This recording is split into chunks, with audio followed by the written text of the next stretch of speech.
Good evening, and welcome to the recap of the Arcane Adventures current campaign. Tonight we will be covering the events of Chapter 1, New Friends, New Journeys. Our story begins in Provonere at dusk, located on the continent of Phenorbia, which is a heavily forested and rather mountainous region of Ilethia. This evening, a light rain has recently concluded in the Yadowell Woods and within the city of Provonere. We open on four individuals strolling into town from the north. Glancing around, we note Rancor, a tiefling, Paloma, an Aarakocra, and Ultrix, a dragonborn. The fourth individual of this group has suddenly vanished from sight. Paloma nods with recognition and sighs, as this isn't the first time this has happened. Nonetheless, they continue to stroll through the streets and markets of a busy metropolis. Between a variety of people selling wares and the city's early nightlife coming abound, a man rides in on horseback. We later learn that this is Owenel, an Asimir. Suddenly, a commotion breaks out in the city streets. A cloaked figure in all black darts out from a nearby bar, making a sharp turn on the slightly wet cobblestone and dropping a satchel with a variety of contents inside. Rancor, Paloma, Ultrix, and Owenel converge around the satchel to investigate. Meeting them there is a tall Aarakocra who introduces himself as Hawk, the bartender at Tequila Mockingbird. To avoid any trouble, Hawk advises these four witnesses to take this satchel and its contents to the nearby Red Shielders guard station. Through a chain of events unforeseen to any of these people, these four are asked by the Red Shielders to investigate the unknown and mysterious contents and parchments within this bag, at the behest of the Red Shielders, as their night shift is busy with other higher priority matters.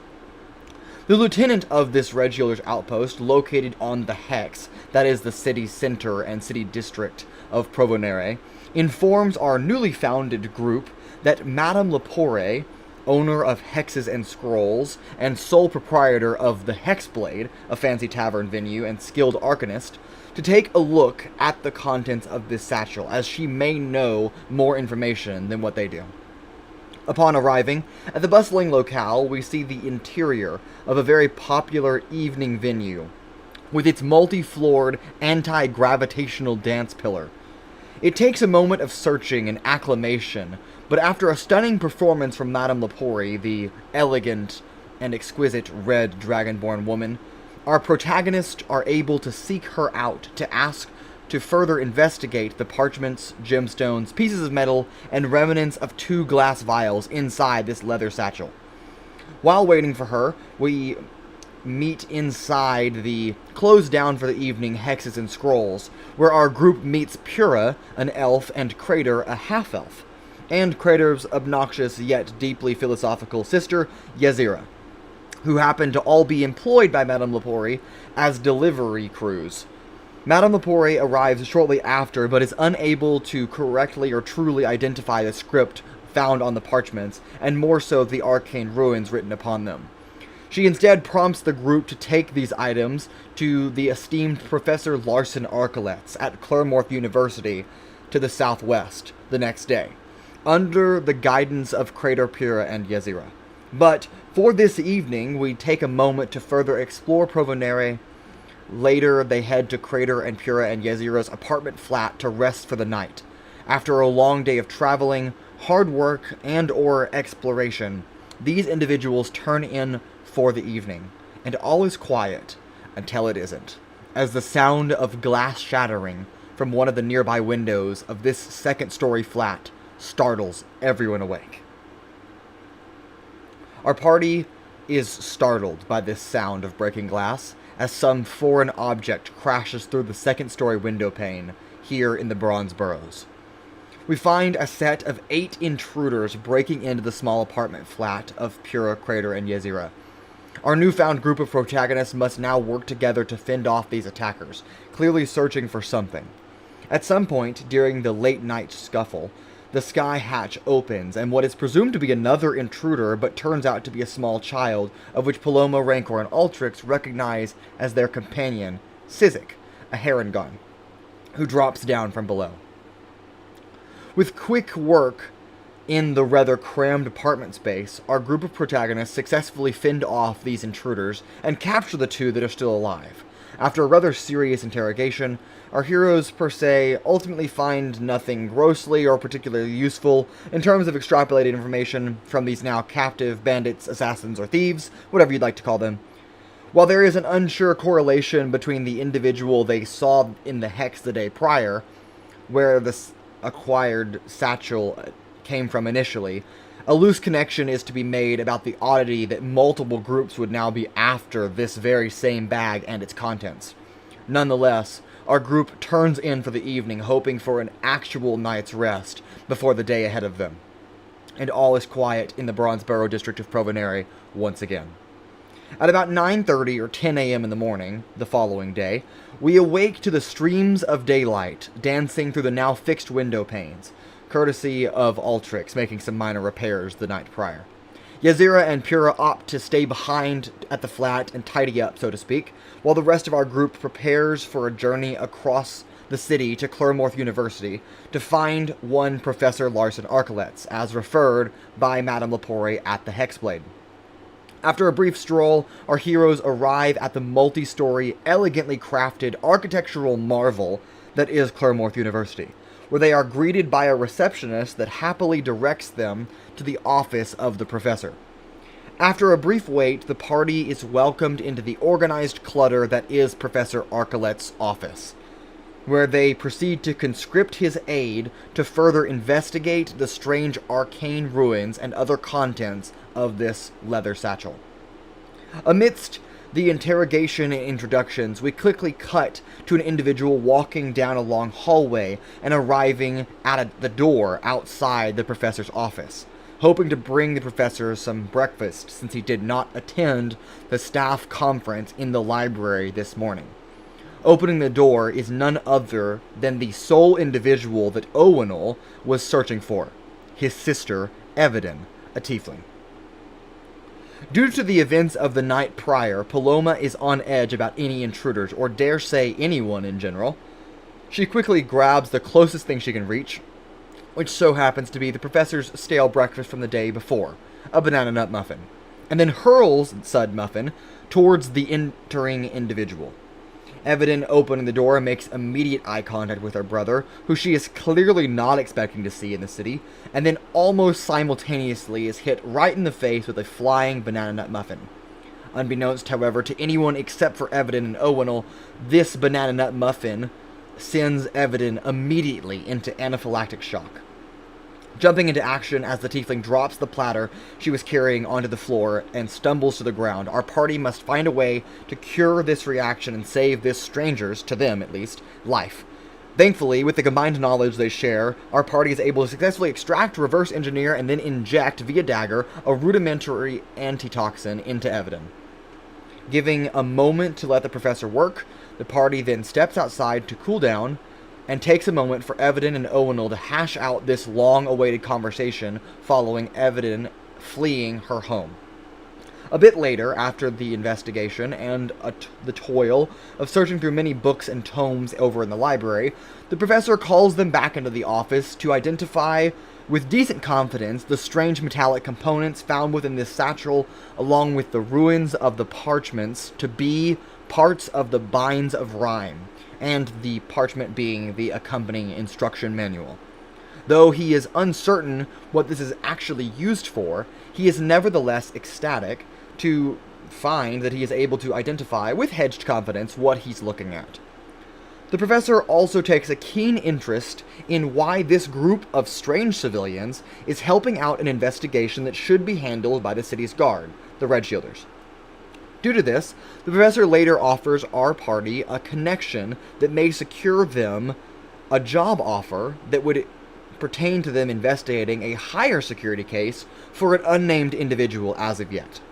Some of our party is eager at first to find a method of making a bit of coin here in Provenere, while others are simply happy to help, and yet others are just thrown into this mess along with everyone else. But nonetheless, the professor offers them to get into contact with this unnamed individual the following day, but tells them to return so that he has time to make that connection at their bequest. With that, our party disperses out of the university into the late morning atmosphere of the city of Provenere, left to their own devices and quest. Ultrix goes to meet Raven Gearwhistle, a renowned artificer and mechanic, in hopes of picking the gnome's skill for a complex project that he's working on. Paloma, after getting word that there may in fact be a monastery or dojo in the city, heads to the northwest side of the Hex in search of the famed Storm Dojo. Evidin, after learning that headmistress Athena Claremorth was to make a spontaneous trip southward to Hydroxyl Vexen, heads to the Claremorth estate to gather her belongings and agrees to, temporarily at least, stay with her brother and his newly made companions.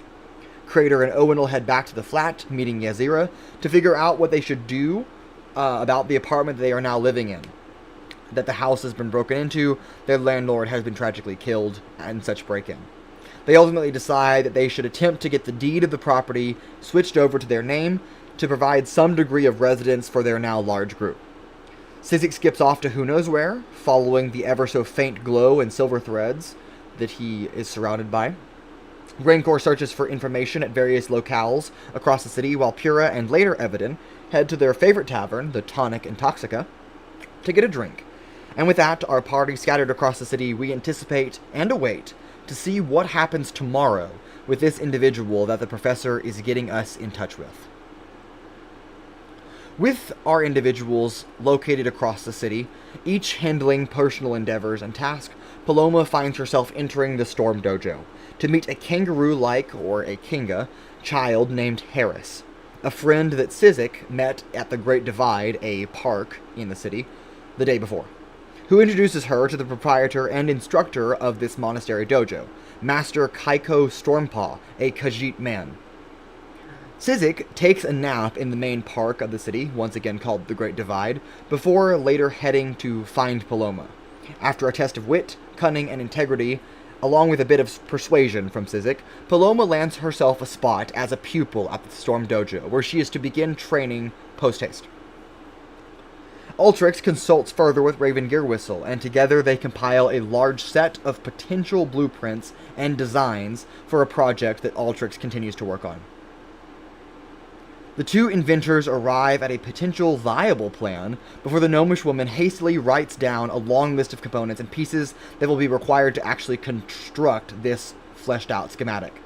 Meanwhile, to the eastern side of the Hex District, Pura, Rancor, and Evidin meet at the Tonic and Toxica, a bit of a shady tavern owned by a man simply known as Tony, who can get just about any piece of information for you for the right price.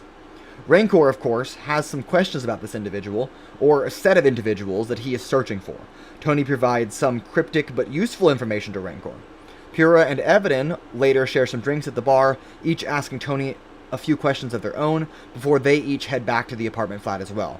And at that flat, Owenel, Yazira, and Crater have been hard at work cleaning up the mess left over from the night before. Owenel is tasked to have located the deed of this property and change it over to the names of our adventurers, so that they may now stay in this now abandoned bakery. After some time, all of our adventurers return to this apartment flat,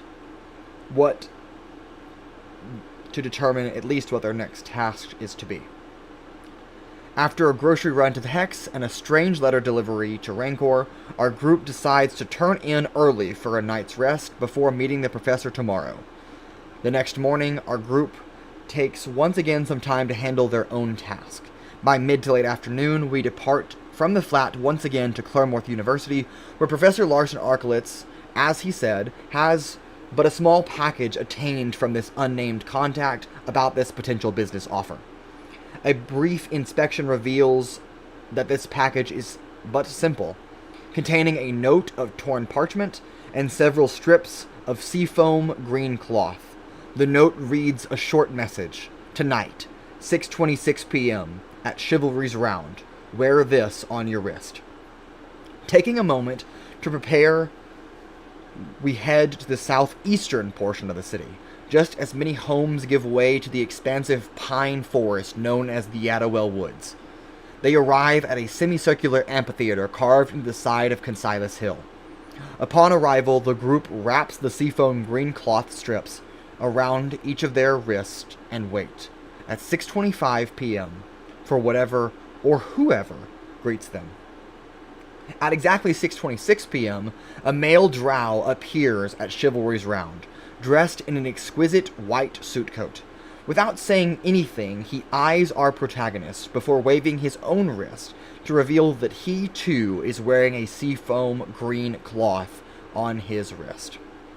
He motions, once again silently, for our party to follow him, leading them across the arena and then to the stone cliff face of which the arena is carved from. With a bit of magic, he opens a doorway into the side of this cliff and steps through. With a bit of hesitance, our group follows through after him. What meets him on this other side, however, was not to be expected. A well-decorated, expansive, dimly lit interior. The sprawling chamber devoid of any personnel, except for the male drow that they were following and a now apparent male Leonin sitting at his desk.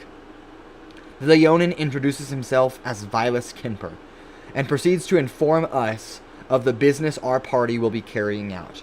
What is revealed is a notion that the party is to investigate a high-profile case and keeps themselves out of public eye, especially out of the view of the Council of Provonere. For a fair sum of coin, our group agrees to take perhaps this case, in whatever detail that may include.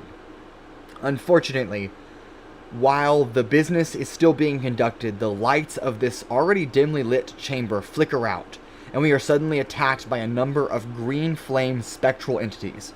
We jump into action, fending off against these ectoplasmal beings. Afterwards, recovering from a near panic attack, Vilas Kinper asks our group specifically not to mention this incident to his boss, who is to arrive some moments later. And just like he predicted, upon her arrival, the introduction of Madame Genorum, the chair of the Council of Provonere. After stepping in a pool of green ectoplasmal matter on the floor, she quickly asks what happened here, noting the obvious appearance of something wrong. Wasting no time, however, our party immediately reveals exactly what happened to them, against the better wishes of Vilas Kinper. It is then that the male drow slowly claps his hands and sarcastically notes that it took the party less than 5 seconds to do the one thing they were told not to do. It is then revealed that this is some test that we have unfortunately not succeeded in. The male drow introduces himself as Relzar Kinper, the husband of Vilas Kinper, the Leonin. Nevertheless, Madame Genorum is desperate for aid in her case. After a bit more detail is given out by her and negotiations are made, our protagonists agree to fully accept this case and begin to investigate the recent disappearances of now 4 council members over the last 3 to 4 weeks, beginning with the most recent, Esquire Luso, who likely disappeared 3 to 4 days before this meeting was had. While Madame Genorum is a member of the council, she believes that the investigation is slowed by the council's bureaucratic wishes to keep it internal, and hopes to hurry along the investigation by hiring outside help before the case goes cold, so long as that they agree and ensure that no one, and absolutely not the Council of Provonere, will know that they are working for her. Upon the hasty conclusion of this meeting, we depart back to the apartment flat, where our group spends the rest of the evening preparing to embark on this investigation. Now that's all for Chapter 1 of our new adventure. We hope you enjoy each episode as they come out and are available on our YouTube channel at arcane_adventures. And we hope we'll see you around as the adventure continues. Thank you.